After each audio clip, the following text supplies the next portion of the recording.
Hello, these are the solutions to activity 2. So what scientists and experiment is credited with the discovery of the following.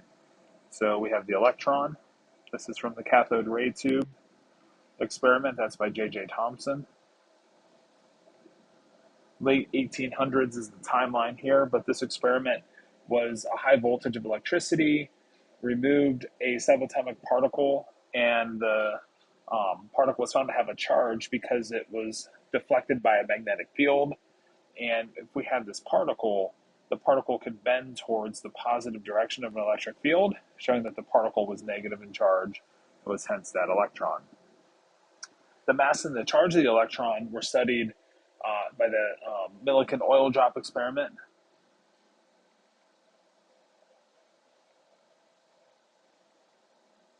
And so then that experiment determined the mass and the charge of the electron by suspending particles by taking an X-ray source on an oil drop that was directed downward. So we had sort of atoms that we were then creating ions on using X-rays as a high energy source to create negative electrons on the particles. These particles would end up with 1 or 2 or 3 or 4 or multiples of charge. That the multiple of charge was then found to be that of the electron. So this allowed the establishment of the mass and the charge of the electron. Nuclear decay was studied by Curie.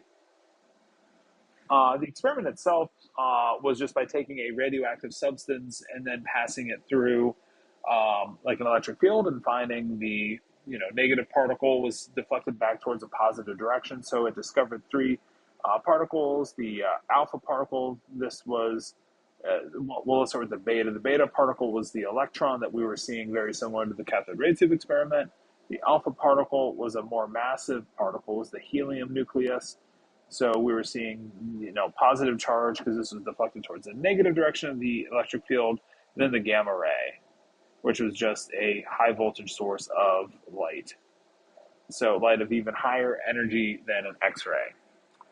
And then the nuclear model of the atom was studied by the gold foil scattering experiment.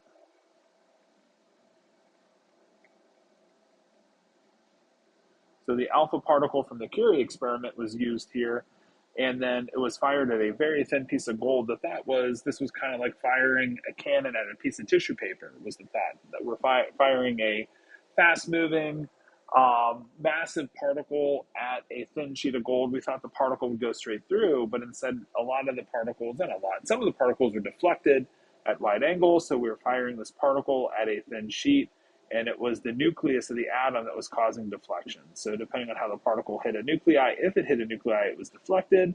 And some of the particles, really most of the particles, did go straight through, because if you think of a piece of gold, there's not that many nuclei in the very thin sheet that was used. So a thin sheet of gold allowed the discovery of the scattering at wide angles, which then was supported by most of the particles, the positive particles of what we now know the neutral particles, to exist within a single compact nucleus of each of the atoms, as opposed to being distributed among the space that we think of as being occupied by the electrons now. So we have our small compact nucleus, electrons occupying the outside of the atoms, and then this allowed for the scattering of the alpha particles to be discovered, and hence determined the nucleus of the atom.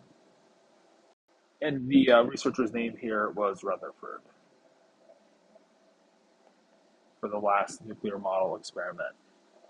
So now when we come up with our modern atomic theory, we can come up with sort of an idea for how many particles an atom contains, and so how many protons, neutrons, and electrons does an iodine 127 atom contain. So let's just take a look here.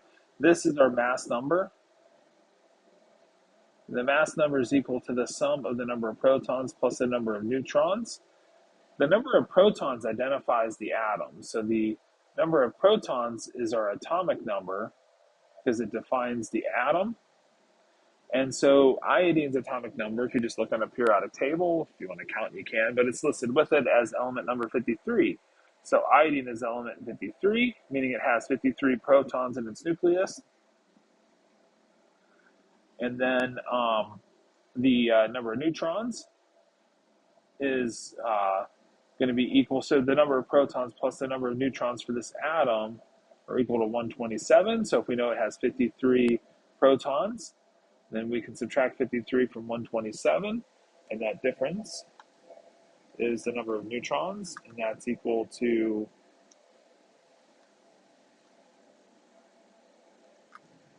74.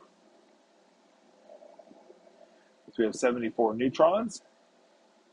And then the number of electrons and protons relative to each other, we have no charge. If I had a charge, it would be shown here, and there's no charge indicated, so this is a neutral atom. So a neutral atom is going to contain 53 electrons because the electrons and protons have equal charge. If I have 53 positive particles, I must have 53 negative particles since they're just opposite in sign but equal in magnitude of charge. So 53 electrons for a charge neutral iodine atom. And so then what's the chemical symbol for an element with 36 neutrons and an atomic number of 29? And so our chemical symbols coming off of atomic number 29, that's copper. So copper has the, copper's the 29th element. And so then we'd write the mass number up here. The superscript would be 36 plus 29, which is 65. So this is copper 65, one of the isotopes of copper. And so we can write this 65 copper. A lot of times you don't see us always include the atomic number, but we could. And the reason why sometimes we don't is because it's somewhat reductive from being just directly tied to what copper is. If you have a periodic table, you can clearly see copper is a 29th element. So sometimes this number here isn't given.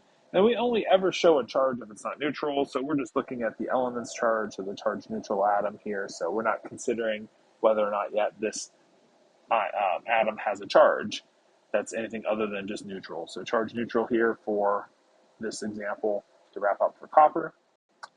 Next question here, how many protons and electrons do the following ions contain? So you may wonder why we skip neutrons.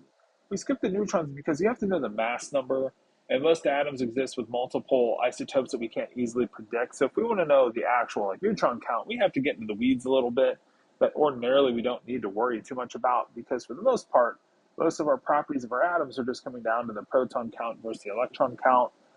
So the proton count's just based on calcium. Calcium is element number 20.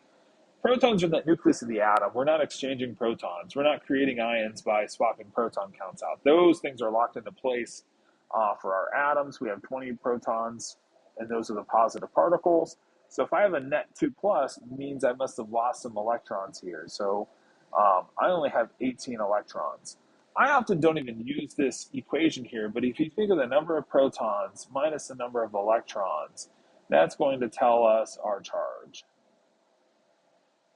So the charge that we write for the ion, number of protons minus the number of electrons. So if we have more electrons than protons, negative charge, fewer electrons than protons, positive charge.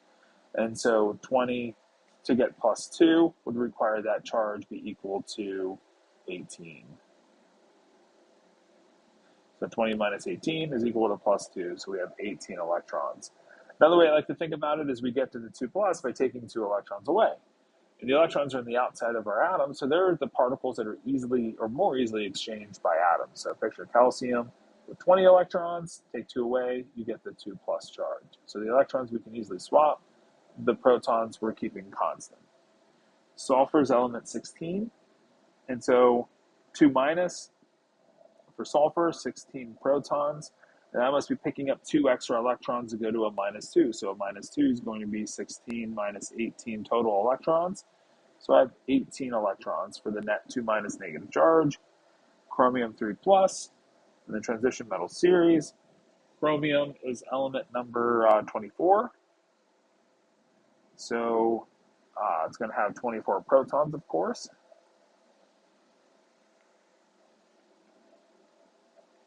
And then we've lost 3 electrons from that count, so we have 21 electrons. Question 4, silver exists naturally as 2 isotopes. We're given the atomic weights of those isotopes here. So these are some experimentally determined numbers, and so we're asked for the abundance of the lighter isotope. So we want the fraction of this isotope here. And so one of the ways we can think about this problem here is that copper exists only as these 2 isotopes. So the average atomic weight of an element is the sum of all the fractions of the isotopes that are known to exist for that element times the atomic weights of those isotopes, summed over all possible isotopes. So, for example, iodine's really easy. Iodine only exists as iodine 127 to 99.9999% of the time. So, iodine 127's atomic weight is exactly the atomic weight that you're going to see listed on the periodic table. So if you want to know the atomic weight of iodine, you have to, one, know that it's only of that particular isotope. You'd have to know, well, that's the only isotope possible for iodine. Then we can find it on the periodic table because we're just adding the fractions basically. One, the atomic weight of that individual isotope is equal to the average atomic weight. The average atomic weight for each of the elements is what we're putting on the periodic table. And so it's very fascinating that the isotopes that exist for a given element are just kind of a snapshot of the time we're in right now relative to the time that all the elements were created at the time of the Big Bang. And so if you think, and also a little bit about just what happens to exist on planet Earth as well. And so when we talk natural abundances, we're talking these elements on our planet, what's the average that we see across that particular sample. So carbon, we've talked in classes, 99% carbon-12, about 1% carbon-13. Carbon-14 has a tiny trace, and even that tiny trace is interesting that you can use that to date the age of a living object, because the carbon-14 trace is actually coming from nitrogen that you ingest, and it has a slow process of radioactive decay for one of its elements, producing that carbon-14 atom. And then over time, the carbon-14 decays if we don't have a source for that carbon-14. So an object that is no longer taking in nitrogen has kind of a maximum supply of carbon-14 that it will ever have that is slowly going to deplete as the object ages. So you can do a lot of interesting things or understand, or there's a lot of complexity when it comes to the concept of atomic weight. But in terms of what we want to do here is we want to know, well, how do you calculate the average atomic weight or understand the average atomic weight that you see in the periodic table? Well, for silver, since it only exists as two isotopes, I can write that the fraction of the lighter isotope times the atomic weight of the lighter isotope, then we're going to add the fraction of the heavier isotope times the atomic weight of the heavier isotope, that those must be equal to the average that we find on a periodic table. And so just looking at a periodic table, you can look at the one from, whatever tables you have available. There's one in the daily quiz area. If you wanted to pull one up, I would go to Carmen, modules, daily quizzes, pull up that equation sheet, you'll get a good periodic table there. There's a variety of places where you can find one, but silver's atomic weight that I'm seeing on mine is 107.9 AMU. I'm going to, just quickly on my end, I know you can't see what I'm clicking on. I'm just going to run to Carmen real quick, and I'm going to kind of compare and see if I get an extra placeholder or two off the daily quiz page. And I think, and I can't remember if I did this, if I put that in the recitation page or not, but I might throw one of these sample informations into the recitation page too, just so we know where to find a good source of something like a periodic table when we need to find it. So it's over in the daily quiz page. And I'm just curious if silver is listed. Yeah, it's a little bit more precise in the periodic table here. So let me grab that number.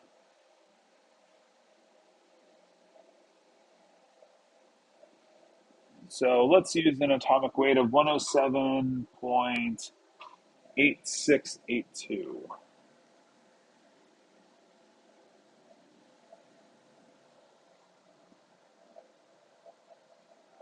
Probably going to want those extra digits to be precise here. Now, we want the fraction of the lighter isotope.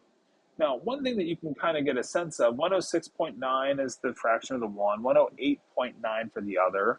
And so these two isotopes, now one thought would be, do we know what the actual mass number would be? The mass number is going to be 107 for this one, because you can see we're really close to a whole number of 107. So we have 107 particles between protons and neutrons, because they each have a resting mass of about 1 AMU. You might remember I mentioned in class, if you take the sum of all the neutrons and protons and electrons for a given atom, you're not going to come up with the actual isotopic measured mass. And this is all has all to do with the difference between resting masses and the masses when those particles are assembled into atoms and those particles are no longer in motion. So there's some nuclear stability energy, but you can sort of tell that this would be silver 107, the other one's going to be silver 109 is the heavier isotope. And so based on this, you can kind of get a sense that our average is kind of right in the middle. So like 50-50, all the choices being 50-50 kind of makes sense here. So you can kind of see 107.9 is right kind of in the midpoint between 106.9 and 108.9. Doesn't help us answer the question, but gives you kind of a sense that the average is lying somewhere in the middle. If we had 99% 107 silver, then our average atomic weight would have been a lot closer to 106.9. And likewise, if we were like 99%, if 99% of silver was 109, the atomic weight would be closer to 108.9. But we're right in the middle, so it's going to be about 50-50. Now, because we have two isotopes, and we know that for this element, we're told that we only have two isotopes, the two fractions must sum together to be equal to 1. Meaning, if we're 50% one, we're 50% the other. Or if we're 48% the one, then we're 52% the other. And then a fraction is just the percentage, just without the percent sign. So 48% as a fraction would be 0.48. So don't let the fraction versus the percent change the idea that if you take a fraction, times 100%, that's just, what we think of as the simple percentage. And so just use the fraction as just the percent without the percent sign. So anyways, what we want to know is the fraction of the lighter isotope. That's the key detail that we're trying to solve for here. So why don't I say, well, the fraction of the heavier isotope is equal to the fraction, is equal to 1 minus the fraction of the lighter. So just solving for the fraction of the heavier, 1 minus the fraction of the lighter. And so then I can sub that in here. And so I can write this now as, let me erase the whole thing and sub in for the fraction of the heavier and write in 1 minus the fraction of the lighter. And then what I can do now is do some arithmetic, and this really just becomes probably a more painful algebra problem than really what you'd want to solve for the for this type of problem. We can also sub in the actual atomic weights of the lighter and heavier, since those are given in the problem as well. So we can sub in the values for 106.9051. And then we can sub in here 108.9047. And then just do our cross multiplication and then determine our answer.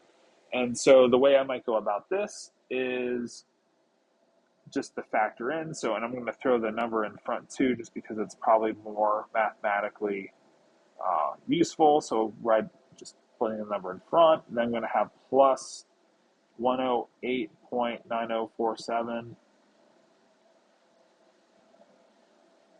times the fraction of the lighter, and then minus 108.9047, or it should be plus 109. So the 1 is the plus, and then this here, I flipped the ordering here just because I wanted to get these two next to each other. And so the minus 108.9047 times the fraction of the lighter, because I want to combine these variables here. And then I can subtract 108.9047 from both sides.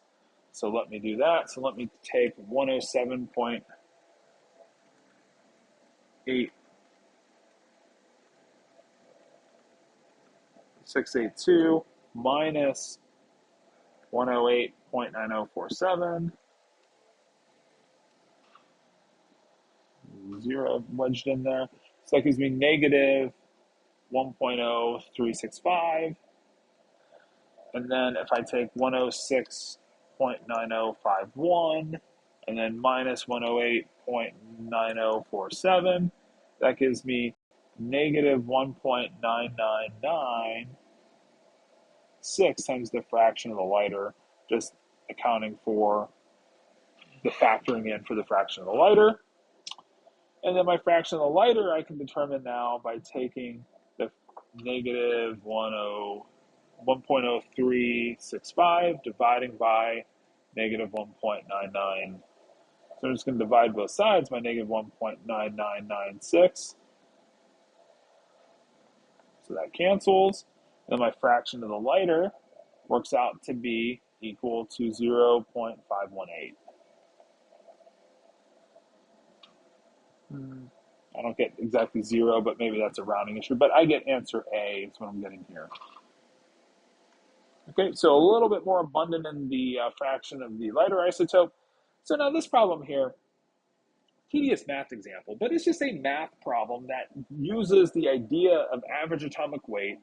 And the key detail is just the average atomic weight is the sum of the fraction of each individual isotope summed over all possible isotopes, where we multiply the fraction of that isotope by the atomic weight of that isotope. And the key, I think this is the key, is that this is what you find in the periodic table, that the average atomic weight is what we're listing on the periodic table. We're going to use that atomic weight a lot.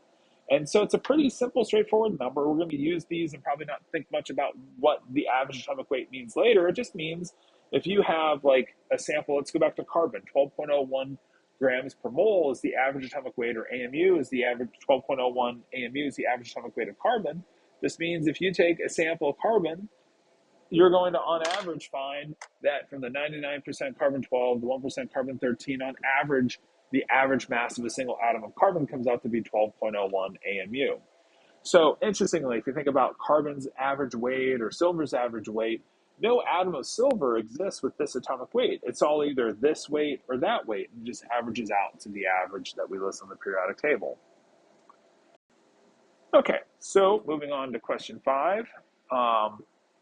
What is the charges of the ions in the following ionic compounds?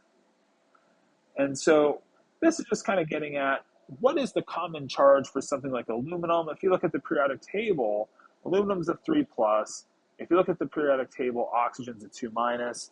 And so just based on simple periodic table alignment, an oxygen ion forms with a 2 minus charge, aluminum forms with a 3 plus charge, aluminum forms with no other charge. Oxygen's a little complicated, but in stable molecules that are very common, you're not going to see oxygen with metals with any other charge but 2 minus, with the exception of something we call peroxides and superoxides. We'll talk about those in lecture so you can recognize them and understand that almost no example you're going to see is an oxide, is a superoxide or a peroxide. So we just have ordinary oxygen, ordinary aluminum ions.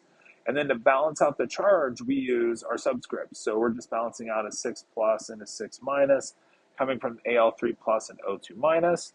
And then for calcium chloride, we have a charge of 2 plus for calcium, just based on its periodic table placement. It's in the alkaline group of elements. Those elements form stable ions only with a charge of plus 2. So other examples would be magnesium 2 plus, barium 2 plus, etc. And so the second group of elements all form only this particular charge ion. The alkali group, K plus, sodium plus, lithium plus. The first group are only forming plus 1 charged ions. So calcium's a 2 plus, chlorine's a minus. I have 2 of them for minus 2, plus 2 for calcium. So calcium chloride, that's the ionic compound of the calcium ion, and then chloride ions kind of on either side. So we have just the idea of ions being attracted together by that electrostatic force of attraction between negative and positive particles. How do we name these compounds? What are the systematic names here? So we just have the systematic name goes just like NaCl, sodium chloride. So this would be aluminum. Aluminium also is technically an accepted name of aluminum, but aluminum, let me spell it the English way, aluminum, and then oxide. So you're just thinking, what's the name of this ion, aluminum ion? What's the name of this oxide? Or what's the name of the O2 minus ion, oxide? So putting it together, aluminum oxide. Now, we don't do spelling in this class. All your exams are multiple choice. For nomenclature, some math problems will be numerical data entry, but we don't have text entry, so you don't have to worry too much about spelling here. So don't get too caught up on having to spell different things. So that would be aluminum oxide, and then we have calcium chloride. Now notice that in the proper names of these compounds, that I'm not using like dialuminum trioxide or calcium dichloride. The name of the ion is implied here, that in the name calcium chloride, that this is telling us that this is an ionic compound. Because it's an ionic compound, the only ion of calcium is 2 plus. the common ion of chlorine is Cl minus, and I know just based on these charges, there has to be two chlorides. Same thing here. It's like I know aluminum's only ions of 3 plus. There's no other aluminum ion. The oxide ion's O2 minus, and so the understanding of what these ions are give me the formula and the count. So I don't have to double put in the formula name anything about how many of the ions there are in the formula. So I don't have to call it dialuminum trioxide, just aluminum oxide is the name for the ionic compound. So the ionic compound nomenclature system is just cation name followed by the anion name with no information about the quantity of those ions. So just cation followed by anion name. Very simple. How many oxygen atoms are present in a sulfate ion, and then what's its charge? So sulfate is just what we call a polyatomic ion. So it's a collection of atoms that share a charge, and the charge here is an anion. You don't have to know this, but we'll look at later a Lewis structure, and there's actually all kinds of arguing if this is the better Lewis structure. You may have seen something that looks like this before. You might also see a case where we write these double bonds. I don't care how you're picturing the Lewis structure today. We'll talk about sketching those later into, what chapter would that be? Chapter 8, we'll get into the Lewis structures of these guys. But I just want you to see that you have these atoms all bonded together with these types of covalent bonds. And then you have overall the entire collection of atoms shares a charge of 2 minus. And so we just have to memorize for sulfur forms with 4 oxygens commonly with the 2, and that's what the sulfate ion is. And so I expect that we know, if we think of our periodic table, so I want us to know these names here. So carbonate, nitrate, phosphate, sulfate, chlorate. And so I just want us to know that carbonate's 3 with a 2 minus, nitrate is 3 with a minus 1, phosphorus is 4 with a 3 minus, sulfur is 4 with a 2 minus, and chlorine is 3 with a minus. I just want us to know that this is carbonate, nitrate, phosphate, sulfate, chlorate. So we just have to memorize the count and the charge. I usually say this in class, and I think this is actually a silly way to memorize this, but I don't know if you guys have ever heard the expression, Nick the camel, I'm going to forget it on the fly. Nick the camel ate a supper of what, I forget what it is. Oh, Nick the camel ate a supper and a clam supper in Phoenix. There it is. And so from like the consonants in the words telling you how many O's there are, the vowels in those words are telling you the charges. It's a silly mnemonic for remembering just, the simple carbonate CO3 2 minus, nitrate NO3 minus, phosphate PO4 3 minus. So if this is a little bit of light memorization, then just make some flashcards here. I think flashcards and just doing enough examples of memorizing these concepts will help you remember it more than just some goofy mnemonic that just took me like a couple of, it took me almost a minute to remember the mnemonic, and I say that mnemonic every year. Okay, so sulfate 4 oxygens with a 2 minus charge. What is the formula of barium phosphate? I didn't mean to have it bolded in the example so you can kind of see it, but barium is just the ordinary barium ion. And so I just have to look at a periodic table if I'm not sure where barium is. And so just Ba2 plus is barium, just like calcium in that group of the periodic table. And then phosphate, I just, went over this, and you probably hopefully remember, PO4 with a 3 minus. And so what we do here is we go with 3 barium ions and 2 phosphates just to balance out our 6 plus and our 6 minus. So a compound should be charge neutral. So barium sulfate would be Ba3, and I got to go brackets around my polyatomic ion to show I have 2 of the entire phosphate ions. And so I have 2 phosphates and 3 barium. So anytime I have a polyatomic collection of ions, I will do parentheses around that. So this is the formula for barium phosphate. The 3, that would be phosphite. So if you change the O count, if I say, well, do we know the name of this? Well, that just becomes phosphite. I know phosphate was 4 with a 3 minus. 3 with a 3 minus just becomes phosphite. So if you take an oxygen away, if you go to chlorate, which is this, take an O away, go to that, this is chlorite. So just change that ATE to ITE. So very systematic. Only chlorine kind of continues on to a minus into what we call the per, where we add an O. So this is perchlorate. We add the O to go to ClO4, and this is hypochlorite, which is an ingredient in bleach, a pretty important compound. So ClO minus, hypochlorite. If you look at carbonate, nitrate, phosphate, and sulfate, they all do the ite. They all form commonly the ite ion. They just don't tend to form commonly enough like the per and the hypo for us to bother naming those compounds.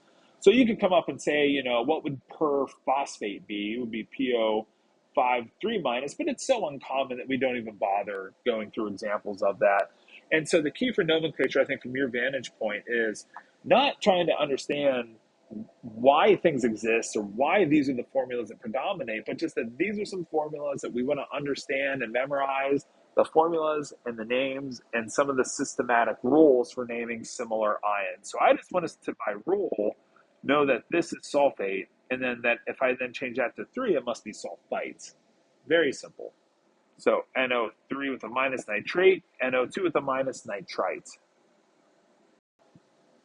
Couple more naming questions. Calcium is the ion, so that's calcium sulfite. Sulfate would be SO4, so this is calcium sulfite. What is the name of Fe3PO42?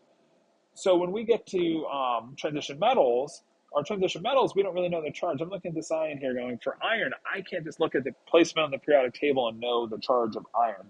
But the good news is I know the charge of phosphate here is 3 minus, and there's 2 of them, so I have a 6 minus from the 2 phosphate ions, meaning that the 3 iron ions must have a charge of 6 plus. There's 3 of them, so each must have a charge of plus 2. So Fe2 plus, we say the name here would be iron, and then with the Roman numeral 2 to express the charge as a Roman numeral, so we call that iron 2, and then this would be phosphate. And so iron 2 phosphate. Now, iron 2 doesn't mean that there should have been 2 irons in the formula. It just means that the charge of iron is that Roman numeral, 2 plus. And then phosphate is a 3 minus, and so our charges here are just going to go with a 3 and a 2, parentheses, so Fe3PO42, iron 2 phosphate.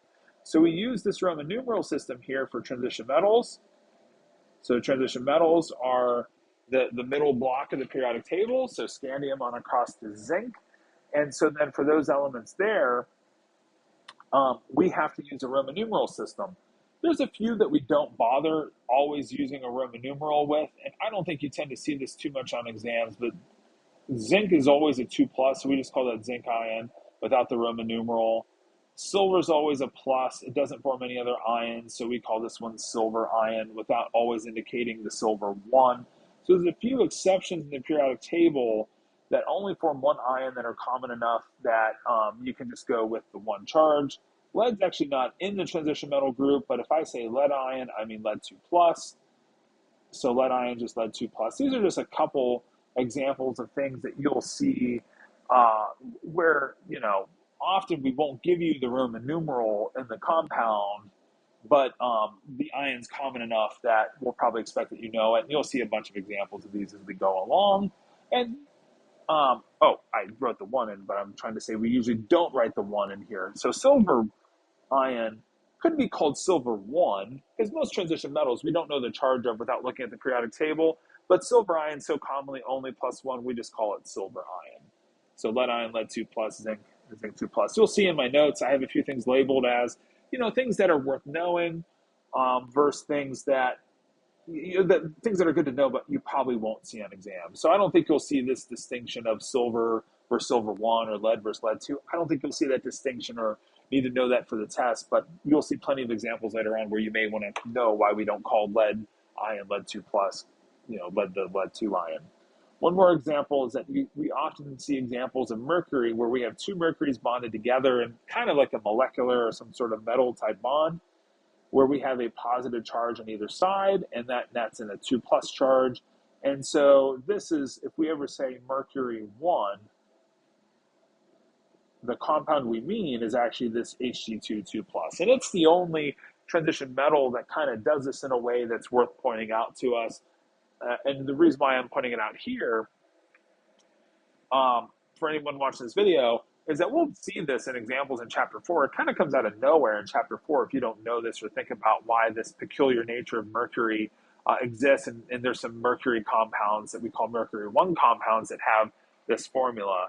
So if you have like mercury 1 chloride, it's oddly a compound that we don't express as the empirical formula or something that looks like an empirical formula. So we get Hg2Cl2.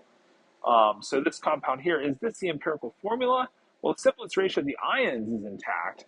Maybe that's something that doesn't make sense for this video. That'll make sense hopefully in lecture. But the empirical formula is the simplest ratio of the elements. So the empirical formula for mercury chloride would be HgCl. And so the better formula for the compound, though, is the empirical formula of the actual underlying ions that you can't break apart the Hg2, 2 plus. The Hg2, 2 plus shouldn't be broken apart to Hg plus because it's really, that's our ion. Another example would be like hydrogen peroxide, where you look at this molecule here, we tend to not reduce the formula down to HO. It's important that we think of hydrogen peroxide as H2O2 because here we have two oxygens bonded together, and then we have a negative charge. If we had the ion, they could pair up with hydrogen to make a bond between hydrogen, so we end up forming these bonds on either side of the peroxide ion for hydrogen peroxide. So peroxide does it, and it's an important ion that we keep intact. In fact, if you see a formula for like potassium peroxide, you'll see it K2O2, not KO. So that's important because O2, 2 minus, doesn't break apart. Things that are molecular, we want to leave the whole formula intact. And then finally, a couple more naming questions. We have chromium 6 oxide. And when you look at the choices, I can tell you that I had this question once on a test, and a lot of people went with answer A, and I just kind of scratched my head going, this is really pretty simple. It's just chromium 6 plus is what we mean here, not that there's 6 chromium in the formula. So chromium 6 plus pairs up with O2 minus, which is the oxide ion, so I need 3 of the oxide ion. So there's no 6 in the formula anywhere, so I get CrO6. Or CrO3. CrO3 for 3 oxide ions. So I get a 6 minus to balance out the 6 plus. So overall, when I write this formula, CrO3, this is neutral. There's no charge here. The charge has to be 0. So I have to have a 6 plus, 2 minus. So I have to get an overall charge neutral compound here. Then we can make acids out of basically any ion. So if you picture any anion that we learned how to name, like let's think of the simple ion of chloride, make an acid by adding H+, that's hydrochloric acid. So the hydro, whatever ic acid name, is H with an ide ion. If you imagine taking the acid of chlorate, so chlorate ClO3 minus, so ClO3 minus with H+, that makes HClO3. This is chloric acid. So hydrochloric acid for the first one. This one would be chloric acid. And if we had HClO2, that would be chlorous acid.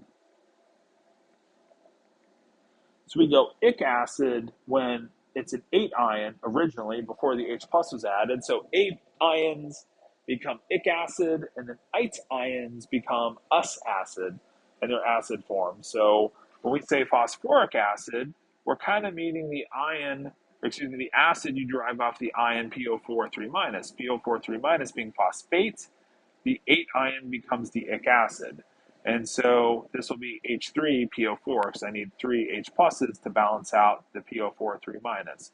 So H3PO4 is phosphoric acid. H3PO3, this other formula here is possible, but that would be phosphorus acid. C is phosphorus acid. D and B make no sense because their charges wouldn't be correct, and those wouldn't be the formula we would expect for those compounds. So we'll see a bunch of examples of naming in lecture. Hopefully naming introduces us to some ways of thinking and picturing ions and for ionic compounds and the acids they can make for acids. And then we'll see things like some hydrocarbon examples in class, some alcohol naming, and a few other type of compounds. All right, thank you.